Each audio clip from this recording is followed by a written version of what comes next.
Hello and welcome to another BWhack review. Today we are going to be taking a look at Kyle Larson's Hendrick Cars Darlington Throwback and the original Terry Labonte Kellogg's Cornflakes car it's based on. As always, take a look at the box. You see the Kyle Larson just has the generic Hendrick Motorsports 40th anniversary box.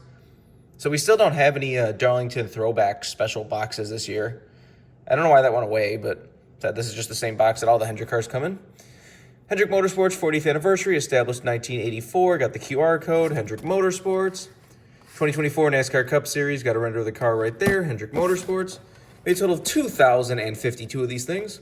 Standard finish NASCAR Cup Series. And for the Terry Labonte box, there's an Elite version, so you just have a old generic Elite box with the big Elite logo. They made 3,000 of these. 50th anniversary, Action Racing Collectibles. Actually the most respected name in motorsports collectibles. This is the big kind of jewel box. And you got a bunch of, NASCAR country, NASCAR fans, NASCAR legends, NASCAR rifles. Back in the day when the Elites really had a cool special box instead of just a different color of the same box. Let's get down to the cars themselves. Here we have Terry Labonte. And here we have the much anticipated and much beloved Kyle Larson throwback to it. People have been begging for this car for years as a throwback. It always seemed like Hendrick couldn't. I thought there was something that came out, was Kellogg's has some copyright or trademark or whatever over the paint scheme itself, so Hendrick can't run it. But then here we have it, so they either figured that out, or did Hendrick finally get Kellogg's to play ball? I don't know. But we finally have it, and it looks fantastic. There's a lot of people's paint scheme of the year, which I've always think that when you list top 10 paint schemes of the year, what's your favorite paint scheme the whole year, I think choosing paint scheme throwbacks like this is kind of cheating, but that's just me. It's always bugged me when everyone's like, here's my top 10 favorite paint schemes of the year, the top 10 best paint schemes of the year, and 8 of them are paint scheme throwbacks. Those aren't new, so I don't think they really count the same way that a brand new paint scheme from the year counts, but whatever. Anyways, why don't we get right down to the diecast? We'll first start with Kyle Larson's throwback. Didn't he spun out in this car or something, right? I feel like I remember something happening to him in this race. But it just looks so good to see the paint scheme. And they were able to work it very nicely into the next-gen number placement. So they just kind of shifted the whole design forward a little, and it works perfectly. There's perfect ways to make pretty much any paint scheme work with the forward number, as this shows. I also do like that it has this boxed Valvoline white logo that perfectly matches the boxed Quaker State logo on the original. That's really cool. As you can see, they even did change the Hendrick Cars font to match the Kellogg's text. That's really cool too. Perfect car for the 40th anniversary, and it's really cool to finally get this car after all this time. I really hope now that they'll actually do the Tiger Stripe Terry Labonte, the Frosted Flakes car. Because that was more of my, specific Kellogg's car growing up, was the, orange with the tiger stripes and the metallic blue. When I was truly, getting into NASCAR as a kid and had all the little diecast, I did have one of the Terry Labonte Kellogg's cars, but I said the one that I always loved more was the tiger stripe car, so maybe we'll get that now. Or next year, I mean. Anyways, let's get down to sponsors. On the hood, you have HendrickCars.com. Got a Chevrolet bow tie right there. Got a little mark on the nose there. Chevrolet Camaro ZL1. Got Hendrick Motorsports and number 5. Down the side, you got HendrickCars.com. Got Valvoline back there.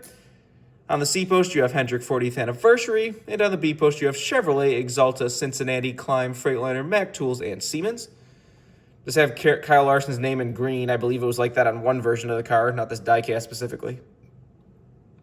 Just have the classic NASCAR International logo right there, and your white Goodyear tires.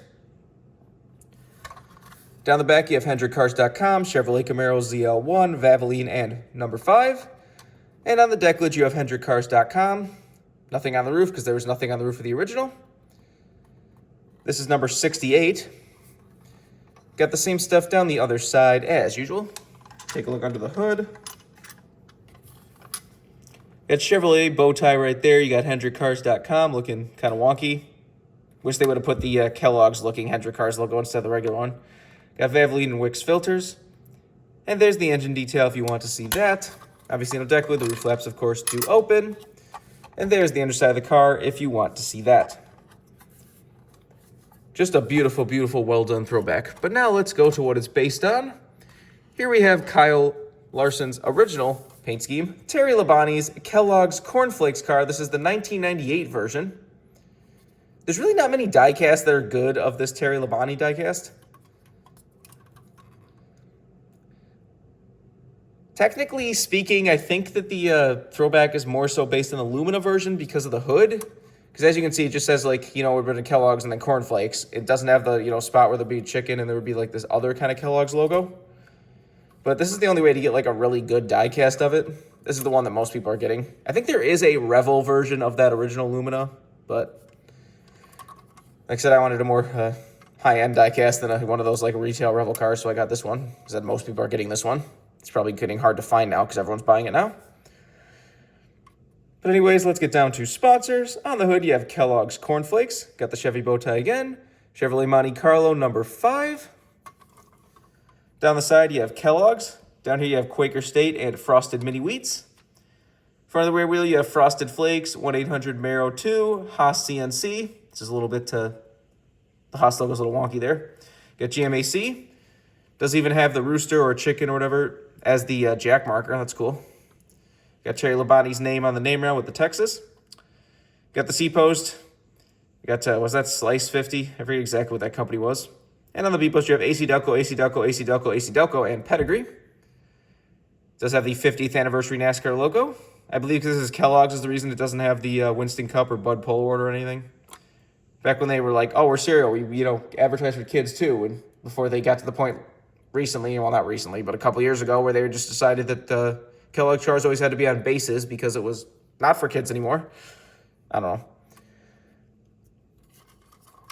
But anyways, on the back, you have Kellogg's number 5 and Quaker State. Got the Chevy bow tie right there. Got Starburst Fruit Chews on the deck lid. Nothing on the roof. Got the same stuff down the other side as usual. Take a look under the hood. So you got nothing under there. There's the nice old Elite engine detail. Take a look under the deck lid. You got your typical fuel cell and such back there. And this is one of the earlier cars that actually had roof flaps as far as diecast goes. The Elites were the original cars that have roof flaps before they added them to everything. Then the Elites initially had the, you know, tethers and stuff, which they then got rid of for a while until they brought them back this year with the Premier Elites. But anyways, there's the inner side of the car. This is number 2,215.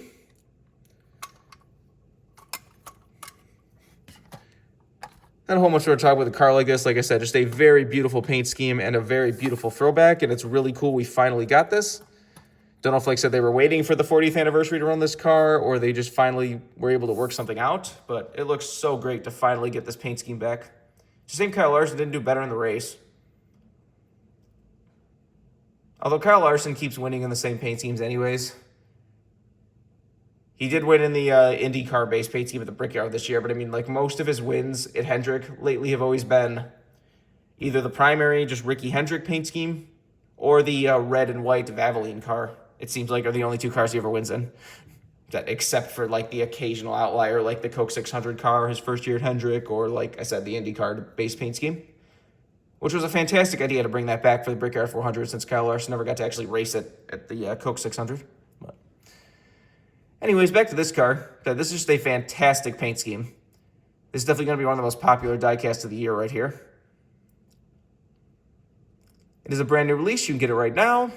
Even though they made like 2,000 of them or whatever, like this will, I think, still get rare eventually. So the high numbers aren't always just like, oh, it's not going to get rare now. Because if you remember, the Ross Chastain Hal Mellon car had a really high production number. And guess what? That's pretty rare now. So a car that's this popular and beloved, I would not be surprised if it still gets rare. Might not be immediately, but I wouldn't sit around on this car thinking that you're going to be able to get it cheap in like a few months. Remember, for all of your diecast needs, you can go to circlebdiecast.com, and if you use the code BWhack, you get $5 off shipping on any order over $30. So go check that out if you want anything. But I think that's pretty much all there is to say. This has been a review of Kyle Larson's Hendrick Cars Darlington throwback to Terry Labonte's Kellogg's Cornflakes car. Hope you enjoyed, and thanks for watching.